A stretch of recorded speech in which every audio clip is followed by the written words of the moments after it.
Welcome to Savage Culture, Episode 1. So today we got a few stories, but first off, we have a Brooklyn man who is attempting to register beer as his emotional support animal. Personally, I am for this. I feel you cannot get enough beer in life. No, I'm not an alcoholic. I like to have a good time, okay?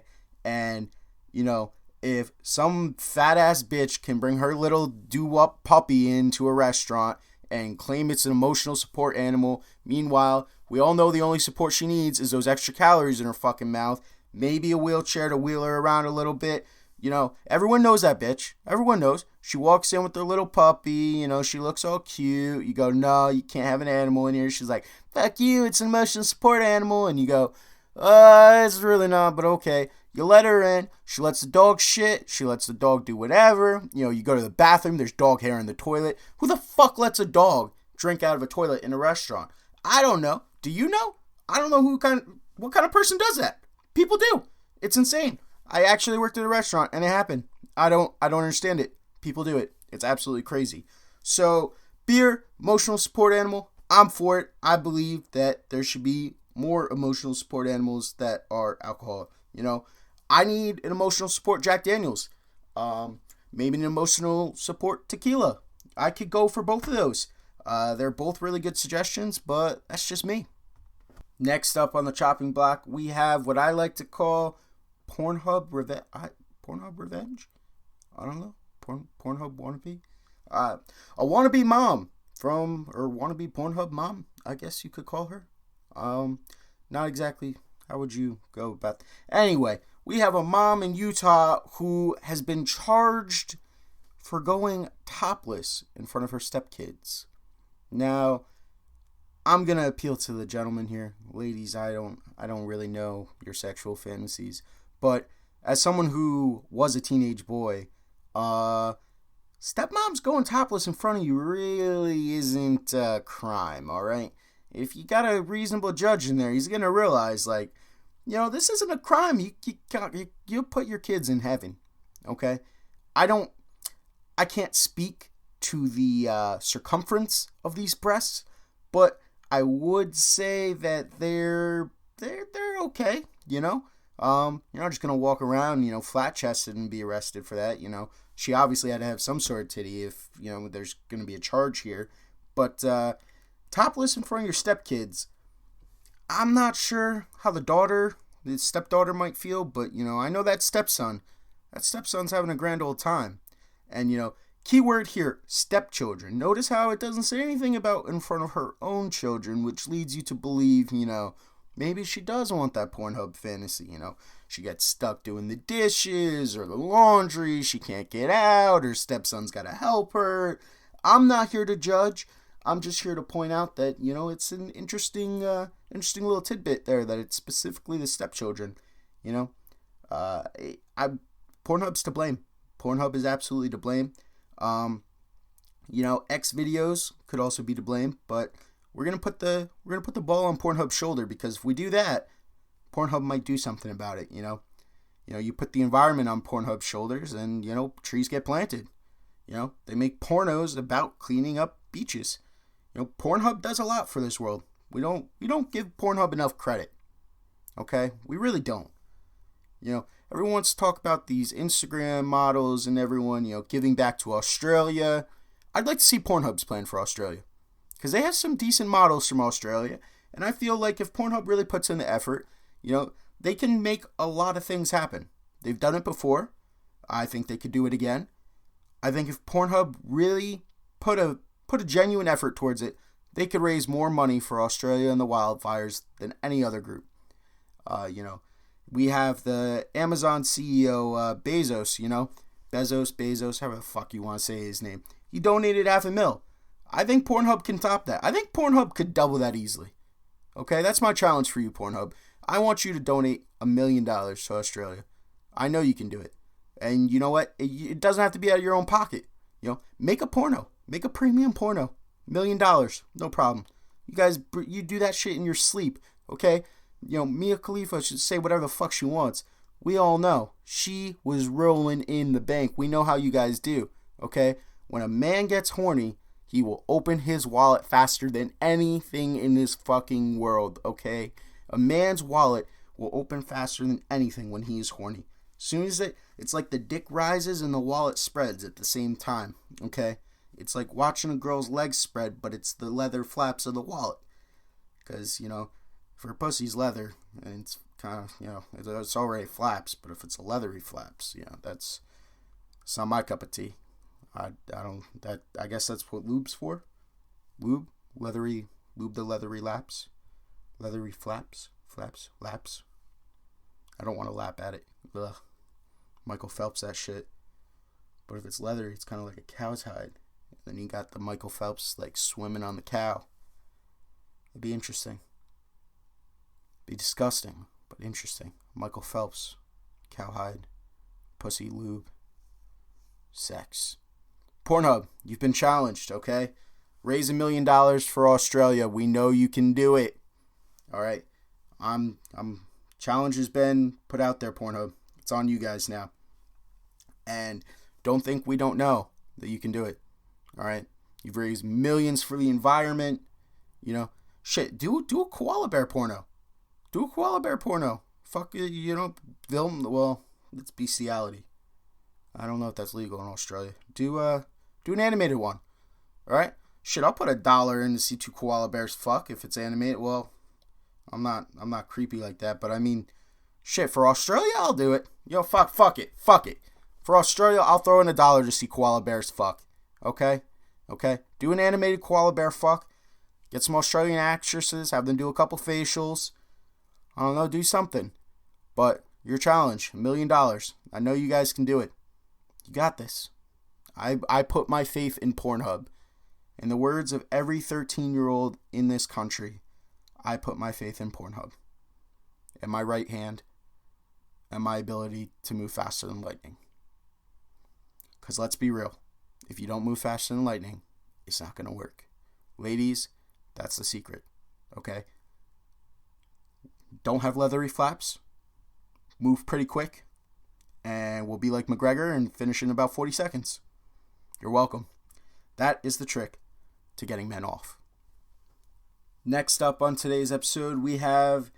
This one's a doozy, ladies and gents. We have a D-Day theme park. Now, I'm going to be real. When I think D-Day, my first thought is not Disneyland. I am not thinking Disneyland. Now, you could do it right. You could have some hot babes with some big tits, in army uniforms and stuff, but that's D-Day. And that's kind of sacred. Once you bring Nazis into it, it brings it down a little bit, I'm going to be honest. I mean, I'm not going to pay $5,000 to go sleep in the sand where Nazis and Allied heroes fought them. Like, I don't know, that's just not appealing to me. And $111 million to build this? Who the fuck? You know what? Come back to me with investors. Come to me with investors for that $111 million theme park. And you tell me who's invested in that. And look through, you're going to find Hitler. You're going to find him. I guarantee you will find Hitler on that investors list. Okay? He died, blah, blah, blah. Nope. If Hitler was still alive, okay, I'm talking like Tupac type scenario, the whole he moved to Argentina shit, he will be on that investor list just to see what happens. There's no way.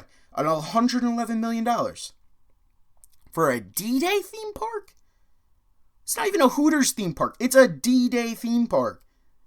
What, for the extra $10, they'll shoot live bullets at you? What the fuck? You crawl in the sand? Every other family, someone loses a limb? What the fuck was the idea behind that? Okay? It was started by the Normandy president of the region. That's oddly specifically unspecific. That's interesting. But $111 million for a D-Day theme park. That's $111 million. That's not... I don't even know if you calculated it. I don't even think $111 million... Like, $111 million. Did we even spend that on D-Day alone? D-Day on its own? Hold up. Let me look this up. Okay, so financials on D-Day are a little sketch, probably CIA, you know how they do. But approximately 425,000 people died on D-Day between the Germans and the Allies. So you're looking to invest about 1/5 of the people who died into a theme park. Which again, how are you making your money on this? Because the whole idea of the theme park is D-Day. And the only way to recreate D-Day is to fucking kill people. So people would pay so some of their family members die, I guess would be the idea. I mean, you bring your in-laws, I guess it could work out. But I don't think Europeans really have problems with their in-laws the way we do. I don't think it would really work out that way. But I'm not sure. D-Day amusement park? D-Day? Have fun at D-Day? D-Day day? What the fuck would you have? You'd have like little singing grenades and bullets. You know, maybe a singing tank or two. You'd have a couple Nazis, pretending to fucking burn some Jews there. Like what would be the idea? What would draw you in besides blood-soaked sand? I'm just from a financial from a marketing business standpoint, who looks at D-Day and goes, I'm going to put an amusement park there. Now, I understand Walt Disney was an anti-Semite. I don't know if he was a Nazi, but he was anti-Semitic. I get it. Makes sense, But I don't think he would want a D-Day amusement park. It doesn't roll off the tongue. The characters would be hard to create. You'd have a burning Jew, maybe, a Canadian, an American, a British, a German. It's not profitable. D-Day amusement park, not profitable. Final word, ladies and gentlemen. I believe D-Day amusement park is not profitable. That's my opinion. Last but not least, because I'm an American citizen, I had to bring it up. The man in the Oval Office, President Trump himself. Like him or hate him, you can say whatever you want about him. I have some problems with Trump. I'm going to be real. I have some problems with him. One of those problems is not what you may think, all right? Here's my problem. He plans to cut taxes, okay? That's great. Put more money in our pockets. But here's my problem, okay, currently. How does he plan to account for hooker prices increasing, okay? I live in New York, okay? Prostitution in New York, that's a big market, okay? Now, prostitutes see more money in our pocket and they raise their prices. And currently, prostitution's outrageous, okay? For a half hour in New York, it's $150, okay, for a female. For a transvestite, it's $125 for an hour. But, half the holes have to pay, Half the holes have to pay, Maybe they give better blowjobs because they actually want to give them. But, it's besides the point, okay? Half holes, half pay. That's the way I see it. And then, gender equality. Do trannies deserve the same pay as regular prostitutes? Transvestite prostitutes, they don't make as much. Is that fair? I don't know. That's up to you, ladies and gentlemen. Should transvestite prostitutes make as much as a regular prostitute? Regardless, New York prostitutes, too expensive. Now, I can't speak to other states, but prostitution's going up. And it's only going to keep going if we get more money. So the question is, do we want more tax cuts or do we want cheaper prostitutes? Now, I'd like some extra money in my pocket. But if I knew Joe Blow next to me couldn't get blown because I had extra money in my pocket, as an American citizen and as a man, we should look out for our fellow Americans, look out for our fellow mankind. And I think a little extra money in my pocket at the expense of someone desperate who needs a blowjob, it's not worth it. If they're desperate enough that they need a blowjob, okay, I'm talking, higher end hookers, I guess, because, toothless crackhead, it's pretty cheap, and then the gums are real soft. They'll go right over and just, yeah, those soft gums, no teeth, no biting. But I guess higher end hookers have teeth. Is that the hooker standard? Hookers with teeth are higher end, I guess. If you don't have teeth, you're a lower end hooker. I'm not sure. Get back to me on that. But regardless, hooker prices are just going to keep going up. So love him or hate him, when it comes to Trump, the real question is, can we afford hookers under his presidency? And as of right now, it's starting to look like we can't. If he wants 2020, he needs to look into whether or not we will be able to afford hookers. All right? That's my say on the matter. All right, that's all for episode 1. Join me next episode. Not sure if this is going to be a weekly or daily thing yet. Still working on it. But remember, Trump, hookers, D-Day theme park, woman, flashing her kids, Pornhub, still holding you to $1 million. $1 million, Pornhub. If you come out with a video with a stepmom exposing herself to her stepchildren while he is trying to attempt to register beer as his emotional support animal, and he's trying to hire a hooker at the same time, all while they're at a D-Day theme park, that's a porno right there. I just created your next hit porno, okay? That's your $1 million porno, all right? Stepmom exposes herself to stepson trying to register beer as his emotional support animal, all while calling a hooker, and they're in a D-Day theme park. Next big video, Pornhub, you decide. Either way, you've been challenged. $1 million. Help Australia. That's all. You've been listening to Savage Culture.